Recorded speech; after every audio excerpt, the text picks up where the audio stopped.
Olá, sejam bem-vindos à sala. Olá, Andresa. Olá, Larry. Olá, seja muito bem-vindo na sala.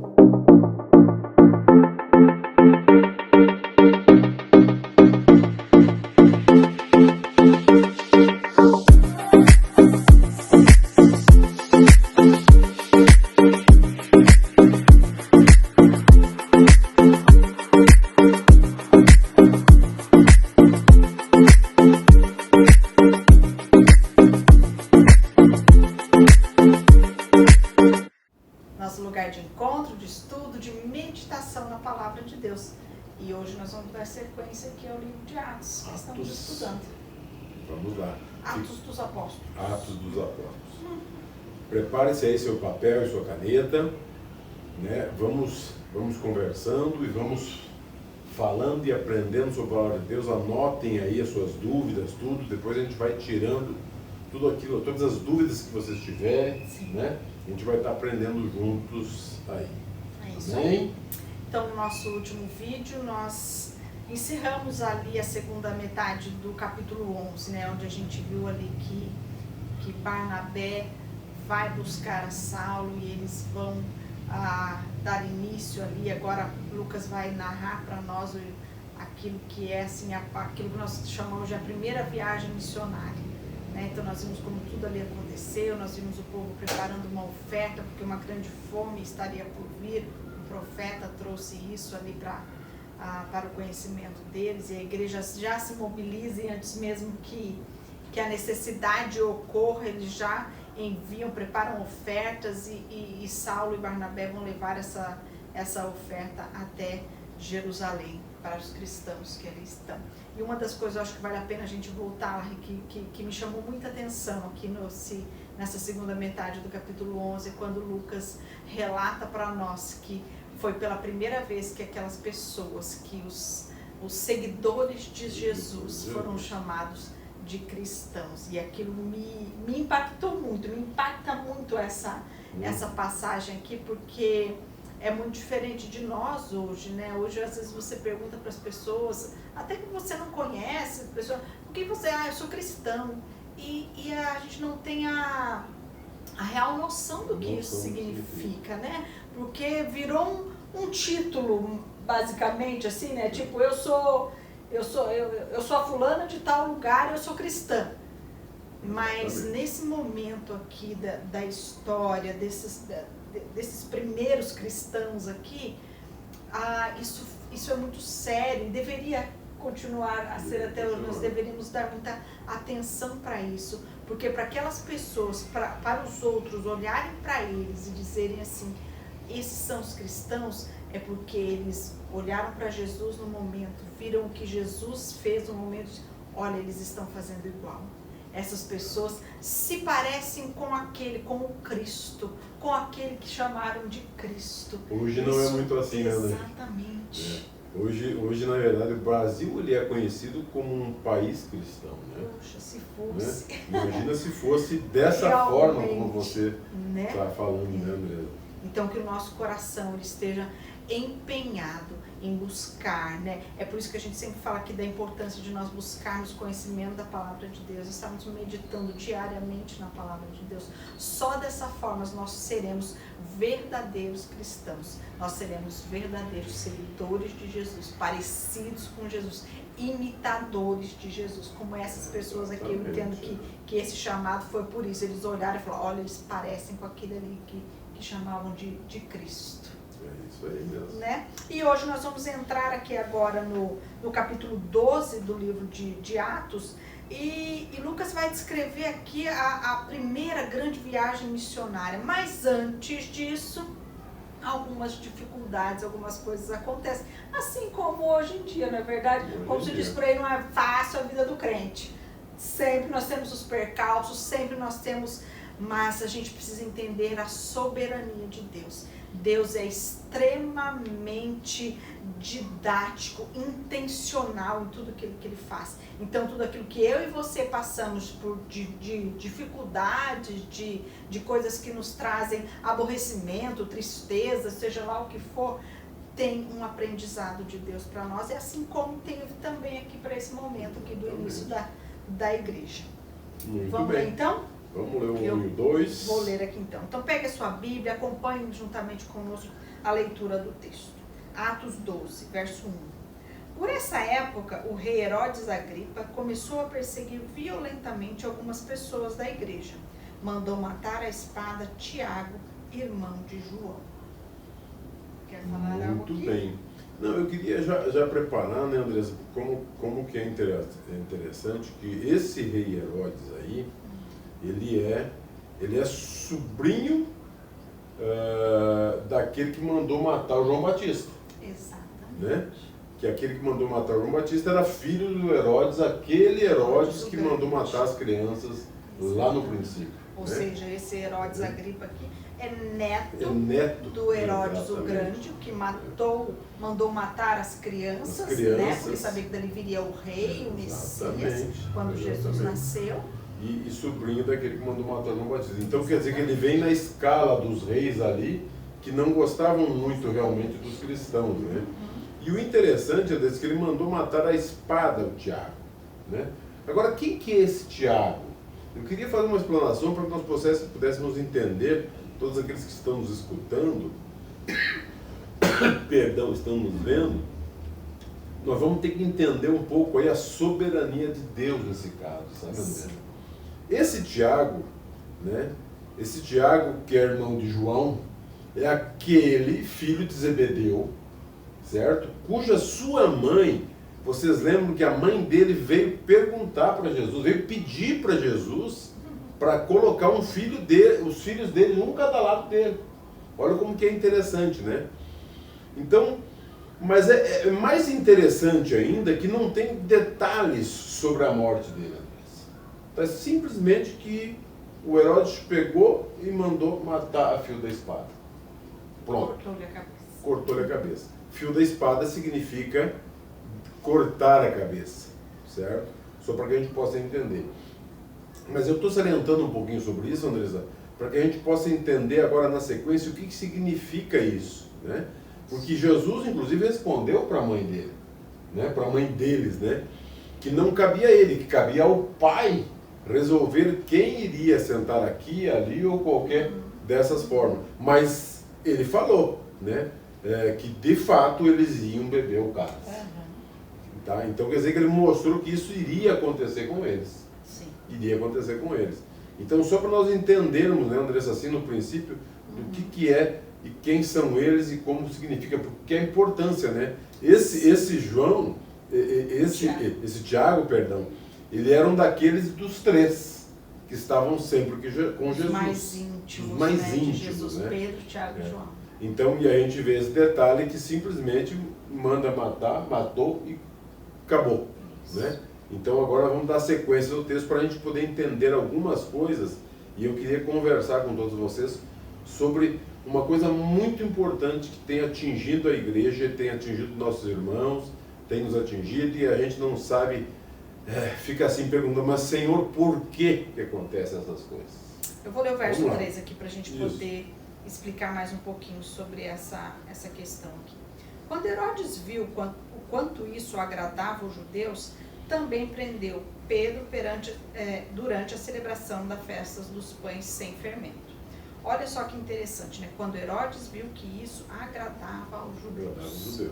Até aqui, a perseguição dos cristãos era assim por parte dos judeus. Nós não vimos Roma perseguir cristão. Exatamente. Até esse momento aqui, era sempre os judeus que perseguiam. E nesse momento aqui, a gente vai ver que existe uma perseguição religiosa aqui. Por quê?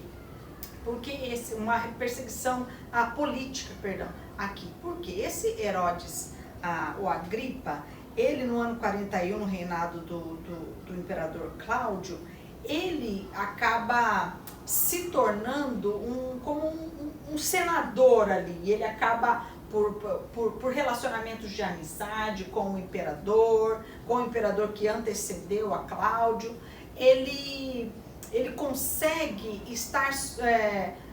reinar sobre muitas partes daquela região ali. Quando Herodes o Grande morre, as regiões são divididas, e uma parte vai para o filho Antipa, outro vai para o sobrinho, outro para o outro irmão, ficou dividido. E aqui nesse momento, é o momento onde aquela região ali, que hoje nós chamamos de Palestina, ela está unificada. E este rei aqui, Herodes Agripa, domina sobre aquela região, ou seja, o povo judeu não está sobre o domínio romano, que também trazia a eles uma certa proteção.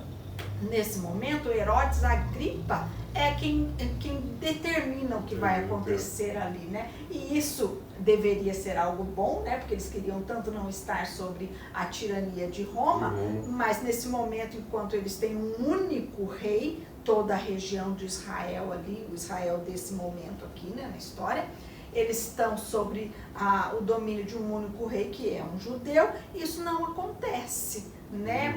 Muitas coisas ruins estão acontecendo aqui. Mas o interessante é que, veja como é político. O Herodes, ele manda prender, ele manda matar a Tiago e depois prender a Pedro, como a gente viu aqui no verso 3, porque ele queria popularidade.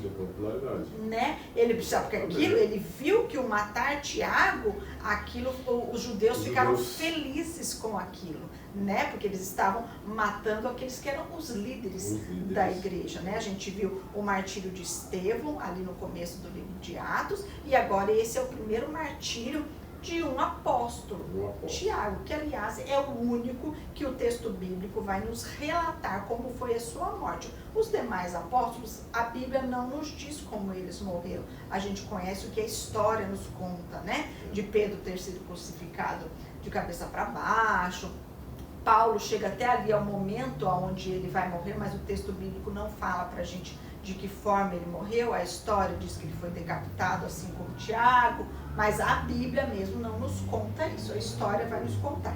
Tiago é o único que o texto bíblico vai relatar sobre isso.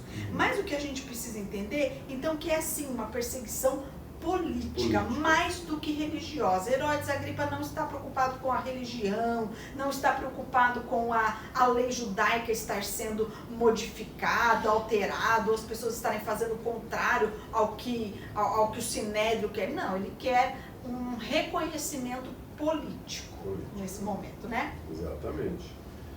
Mas, Andressa, eu queria fazer um comentário que como é interessante, né? Primeiro temos lá uma morte que simplesmente mostraram que ele mandou matar, aí vem o Pedro, né? Foi preso, já vejo a mão de Deus aí começando a agir de uma forma interessante, porque ele foi preso no momento que existia a festa, certo? E pela lei judaica não podia fazer nada nessa festa, eu não podia executar, esses 7 dias de festa não podia. Então, por aí eu vejo já começando o agir da mão de Deus, né? Que o que acontece? Eles prendem o Pedro, porque eles não podiam executar. Ele poderia, não teria como cortar a cabeça de Pedro ali nesses 7 dias. Então aí começa agora uma ação. Não porque Herodes estivesse muito preocupado em não ferir alguma lei judaica, mas como ele está ali preocupado com a sua visão política da coisa, ele ficaria muito mal diante da população que estava gostando do que ele fez tendo matado Tiago, ele ficaria mal com isso, né? Eu costumo dizer que Deus prepara tudo realmente, né? Então vamos ver o desenrolar aqui agora para a gente poder entender melhor. Mas, Larry, a pergunta aqui que vai sair para a gente aqui é sobre o porquê Deus. Muitas vezes as pessoas perguntam isso, por que Deus não livra Tiago? Pois é, mas é isso que eu quero comentar, Andressa, mas eu quero ver a riqueza do texto, começa a mostrar tudo aquilo que Deus vai fazendo para Pedro. E é esse detalhe que eu quero transmitir para as pessoas de uma forma interessante. Eu vou lendo aqui então, você me diz onde você quer. Não, você pode... Verso 4. Depois lançou na cadeia sobre a guarda de 4 escoltas, cada um com 4 soldados. A intenção de Herodes era apresentar Pedro aos judeus para o julgamento público depois da Páscoa.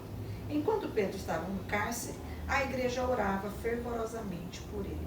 Então, olha só, pensa que Herodes já sabia que Pedro já tinha pelo menos 2 vezes sido liberto milagrosamente, milagrosamente, extraordinariamente de prisões. Então, ele, para garantir que isso não acontecesse novamente, ele coloca ali, Pedro foi preso, acorrentado a 2 soldados, um de cada lado de Pedro tinha um soldado ali acorrentado a ele, e ele tinha mais 4 escoltas de 4, ou seja, ele tinha mais 16 guardas do lado de fora da prisão para garantir que, como das outras 2 vezes ele saiu da prisão, isso não fosse acontecer aqui de novo. Herodes achou que com esse número de guardas ele iria modificar aquilo que já era o plano de Deus. Como que é interessante, porque o desenrolar de toda essa história, como você falou, né?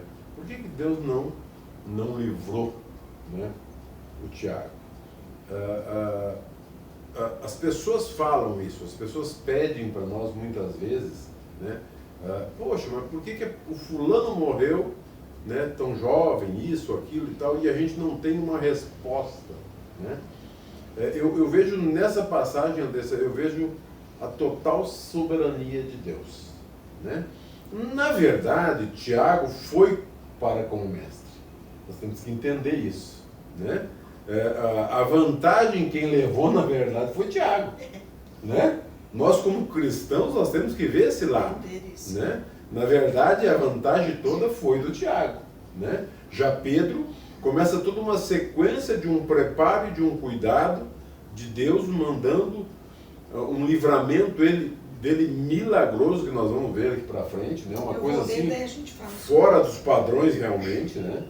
Você pode ler que daí a gente vai... Vou ler verso 6, então. Na noite, antes de Pedro ser levado a julgamento, ele dormia, preso com 2 correntes entre os 2 soldados, e os outros montavam guarda na porta da prisão. Isso fala muito para nós como é a gente descansar na providência de Deus, descansar na soberania de Deus, na vontade soberana de Deus, né? Quem de nós iria descansar e dormir, um guarda de cada lado, amarrado a você, sabendo que no dia seguinte você seria morto. Exatamente. Mas ele estava aqui dormindo, não sei se ele estava extremamente cansado. Ou ele tinha uma fé sobrenatural, né? Mas ele Sabe que tem alguns descansando. escritores, Andressa, que falam que Pedro dormia porque Pedro se segurava na palavra que Jesus falou para ele lá em João 21, quando Jesus falou que, até eu anotei 21, 18, o Jesus falou para ele assim: eu lhe digo, a verdade, quando era jovem, podia agir como bem entendia, vestia e ia para onde queria, mas quando for velho, olha só, é Jesus falando para o Pedro, mas quando for velho, estenderá as mãos aos outros, e os outros te vestirão, e o levarão por onde você não quer ir. Quer dizer, tem os historiadores que eles fazem esse comentário, sabe? Bom, como o Jesus falou isso para ele, ele pensou, não, eu não vou morrer, não, eu vou dormir tranquilo aqui. Mas a verdade, a Bíblia não nos fala sobre isso. Simplesmente nos fala que ele estava dormindo, ele estava tranquilo, né? Como talvez lá, Andressa, eu vejo lá a passagem quando o Davi, né, todo mundo querendo matar ele, e ele dormia tranquilo também, né? Então, verso 7. De repente uma luz intensa brilhou na cela e um anjo do Senhor apareceu, tocou no lado de Pedro para acordá-lo e disse: depressa, levante-se. E as correntes caíram dos pulsos de Pedro. Então o anjo lhe disse: vista-se e calça sandálias. E Pedro obedeceu. Agora vista a capa e siga-me, ordenou o anjo. Pedro deixou a cela seguindo o anjo. O tempo todo, porém, pensava que era uma visão, sem entender que era real o que ocorria. Passaram o primeiro e o segundo postos de guarda, e quando chegaram ao portão de ferro que dava para a cidade, o portão se abriu sozinho para eles. Os 2 passaram e foram caminhando ao longo da rua, até que subitamente o anjo os deixou. Olhem só, então aqui a gente viu 2 pessoas acontecendo coisas completamente diferentes. Tiago é assassinado por Herodes Agripa, e agora Pedro tem um livramento, ele foi libertado do cárcere onde ele estava. E essa questão, como a Rita está dizendo, muitas vezes gera muito conflito no nosso coração, porque um Deus livrou e o outro não. E é aquilo que o Larry estava dizendo, nós precisamos entender a soberania de Deus, a vontade soberana de Deus. Como nós já dissemos, Deus é extremamente intencional em tudo que Ele faz. Tudo que Deus faz tem um propósito, tudo que Deus fez com essas pessoas aqui, através deles e na vida deles, da mesma forma conosco, da mesma forma com você que nos vê nesse momento. Deus faz todas as coisas intencionalmente, porque Ele tem um propósito. Entendermos o porquê Tiago teve que morrer dessa maneira naquele momento, acredito que aqui não entenderemos, mas uma coisa nós podemos saber, esta foi a vontade de Deus para a vida dele. Não foi a vontade de Deus para a vida de Pedro, porque Deus o livra nesse momento, porque Deus tinha algo ainda para ele fazer, algo para trabalhar com ele. E eu gosto muito quando Paulo, eu acho que a explicação fantástica para isso é quando Paulo fala lá aos Romanos 14:8 diz assim: porque se vivemos, para o Senhor vivemos, se morremos, para o Senhor morremos, quer pois vivamos ou morramos, somos do Senhor. Essa deve ser a nossa vida, né? Muitas vezes, Larry, eu acho que vale a pena a gente gastar um tempinho com isso aqui. A gente ouve pessoas jogando um fardo em cima das outras, tipo assim, olha, você não foi curado porque você não teve fé. Aquilo não aconteceu na sua vida porque você não orou com fé. Isso vai totalmente contra a vontade soberana de Deus, o entendimento do que é isso. É claro que nós temos que clamar e que orar, e aqui a gente vê a igreja orando fervorosamente pela vida de Pedro. Com certeza essa mesma igreja orou também pela vida de Tiago. Então é a nossa função, nós temos que nos derramar aos pés do Senhor, até mesmo nos momentos de necessidade, quando uma enfermidade chega, quando uma situação financeira ruim se apresenta diante de nós, quando uma fatalidade está diante de nós. E a gente vai com o nosso coração aberto, pedindo ao Senhor que dê a solução que está no nosso coração para aquilo. Mas nós precisamos entender que mesmo que a resposta à nossa oração não seja aquilo que nós queremos ouvir, essa é a vontade soberana de Deus. Eu preciso muito entender que Deus continua sendo Deus quando nos livra da morte e quando não nos livra. Que Deus é Deus quando Ele traz a cura e quando Ele não traz a cura. Nós precisamos entender que há um milagre de Deus o tempo todo na nossa vida. O não ser curado também é um milagre de Deus na nossa vida. Ou aquela pessoa querida indo a óbito, indo a morrer, e que você clamou tanto para que aquilo não acontecesse, é a vontade soberana de Deus. E tudo aquilo que Deus faz é bom. A oração, ela faz, eu entendo assim, sabe, Larry, na nossa vida, quando nós estamos diante de Deus, clamando fervorosamente, como essa igreja que estava clamando por alguma situação, ainda que a resposta que eu recebo seja contrária àquilo que eu quero, aquilo que eu anseio, mas naquele momento em que eu estou em oração com o meu Deus, com o meu Pai, eu vou receber essa resposta contrária em paz.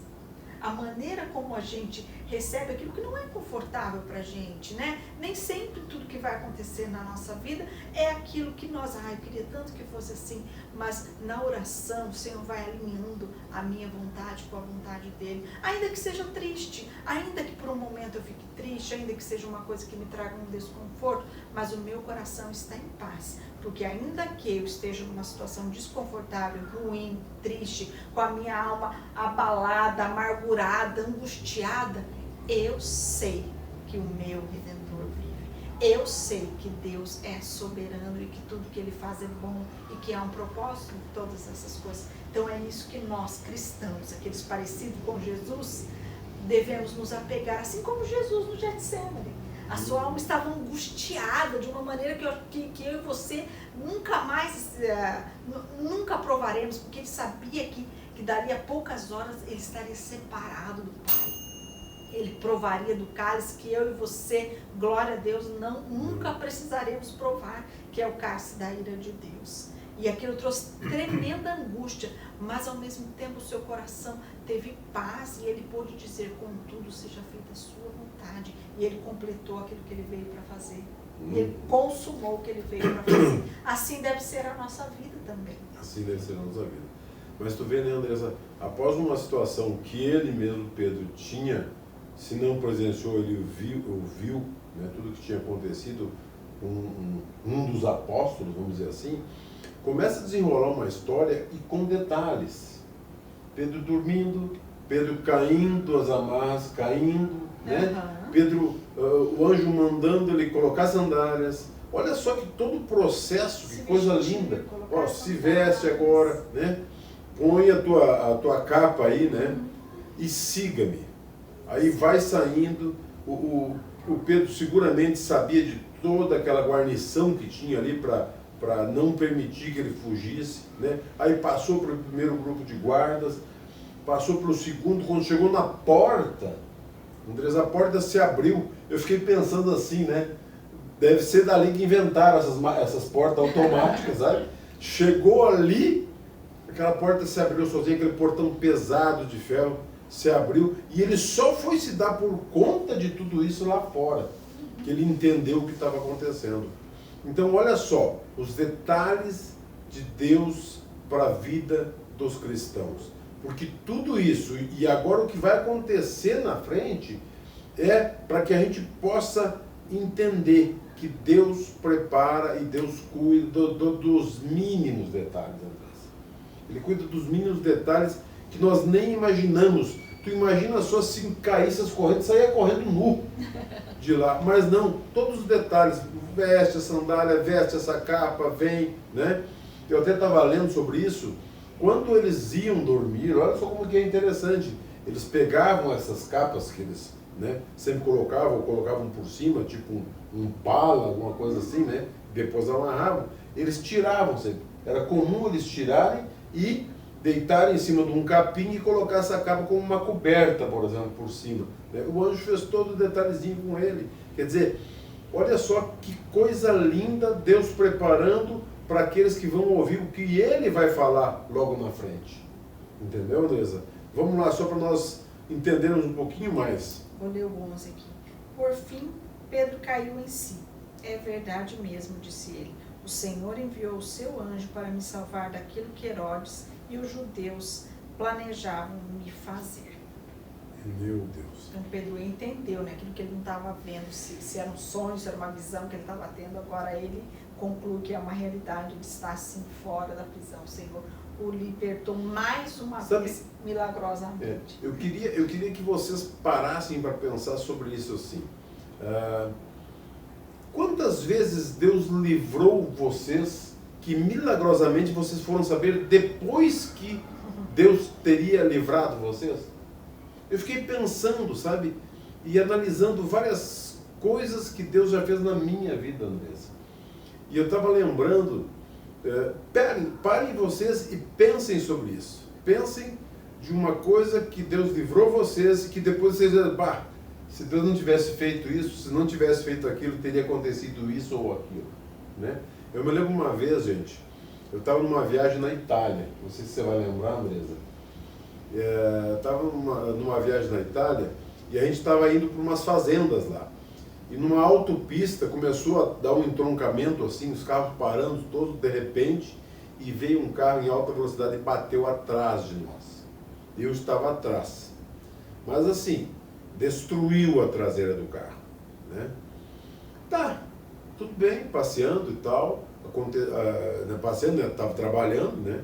Aí chamaram socorro, a gente veio, eu só fiquei com um pouco de dor assim no pescoço e tal. Graças a Deus, Deus, né, nos guardou tudo direitinho. Veio o carro substituto, aquela coisa, então a gente seguiu viagem. Quando eu cheguei de volta aqui no Brasil, conversando com o irmão Paulo, o irmão lá, rei do céu, tu não sabe o que aconteceu esses dias. Olha, no dia tal, assim, Deus me acordou de madrugada e eu orando por você. E era para mim orar por você, e eu orando por você, e eu me lembrei da cena, que foi exatamente o que estava acontecendo comigo lá naquele momento. Deus acordou esse irmão, o irmão Paulo, se ele está assistindo, ele vai lembrar, ele orando por nós. Aqui eu vejo esse pessoal todo aqui orando por Pedro. Eu vejo isso acontecendo, sabe? Mais ou menos de uma forma, claro que Pedro é muito mais do que tudo isso, né? Mas eu vejo assim, sabe? Todas aquelas pessoas naquela casa, onde Pedro vai se dirigir agora, orando para que Deus livrasse, para que Deus cuidasse, né? Para que Deus fizesse aquilo que deveria ser feito. Então eu vejo assim, muitas vezes nós, Andresa, sabe? Deus está trabalhando, Deus está nos livrando, Deus está preparando em detalhes, protegendo nós de várias situações, nos mínimos detalhes. E muitas vezes a gente não vê. A gente só vê depois do acontecido, porque a gente lembrou, Deus fez isso e Deus fez aquilo.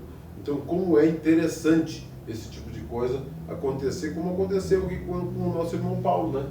Isso é algo que a gente tem que aprender aqui, né, com a igreja primitiva, como a gente tem dito desde o início, né? Esse é um manual para a gente do que é ser igreja, como ser igreja. Essas pessoas ali diante do que tinha acabado de acontecer com Tiago e da prisão de Pedro, eles estão ali orando fervorosamente. Essas pessoas, elas não saíram fazer uma manifestação, bater panela, fazer uma passeata, a reivindicar os seus direitos, né? Querer tirar ele de lá. Não, eles foram orar. E nós, como cristãos, como filhos de Deus, o nosso recurso primeiro, ele deve ser nos dobrarmos diante do Senhor. Senhor, esta situação está acontecendo agora. E agora? O que eu faço? Senhor, como devemos nos portar? Qual é a nossa atitude diante dessa situação que o Senhor apresentou diante de nós? Que o Senhor trouxe até nós? Qual deve ser a nossa atitude? Senhor, o Senhor é o único que pode livrar. E se não livrar, continua sendo Deus. Então, esse eu acho que é o ensino assim, mais precioso, que mais forte que eu tiro desse texto nesse momento, é esse do quanto a gente deve estar o tempo todo nos colocando diante de Deus. Mais do que para buscar aquilo que queremos, mas saber o que Deus quer de nós diante da situação que a gente está vivendo. E nós vamos ver, Andressa, agora nosso tempo está no limite, né?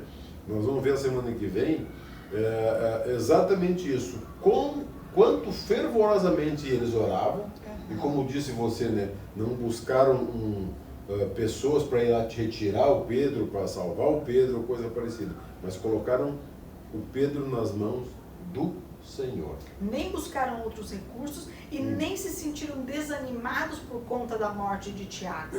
Né? Porque você pensa que isso acabou de acontecer. Aquele homem que estava no convívio deles ali o tempo todo, né? o chegado Tiago, ele acabou de morrer, ele acabou de ser... Era para dizer assim, poxa, Deus não acudiu o nosso irmão. Não vai, Pedro já era, amanhã vai morrer.